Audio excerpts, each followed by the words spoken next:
talked about this not too long ago about how I believe the world is going through the dark night of the soul.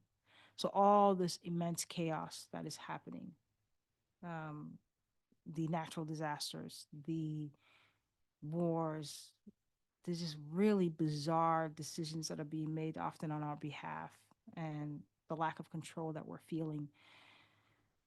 And it kind of mirrors what happens to us when we're experiencing our own challenges, right? When we're going through our own dark nights of the soul, when we're being invited to transmute some of our own traumas and all that stuff.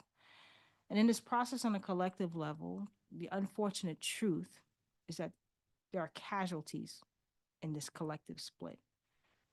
And even in those casualties, I believe that that's how often how transformation begins, right?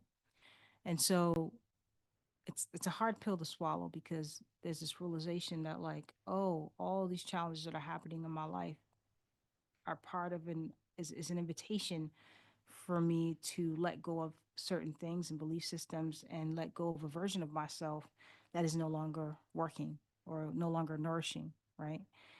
And so again, so if you think about your own life, what usually happens before a breakthrough, right? Setback after setback, like things just everything starts to go wrong. Right? There's a total unraveling that happens to many of us when we're experiencing back to back challenges. And I feel like on a collective level, that's what's happening in the world right now. Because on an individual level, the real you is begging to be seen, to shed false identities, like I said before, to kind of wake up, like, and sort of whatever trapped illusion that you might be trapped in at the time. And so again, this is what Carl Jung calls the dark night of the soul. And I believe that's where we are collectively right now.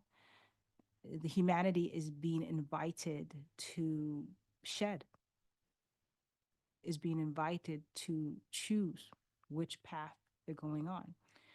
And so the planet to me is having a spiritual reaction to all of the things that are happening because there is definitely an imbalance of those who are in service to self versus in service to others.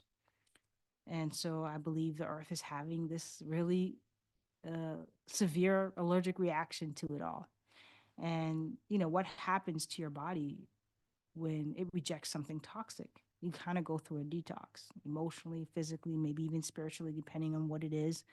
So I feel like that's what's happening in the earth, right? And so, just looking at the chat here.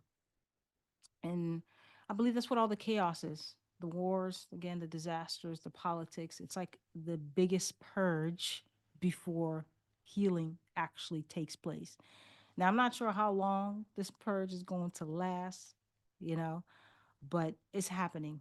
And it's not something that we can stop or prevent from happening because we're all being faced with different levels of it, right? Whether people who have lost their jobs, and it's terrifying to know like you had that security and now that security is gone.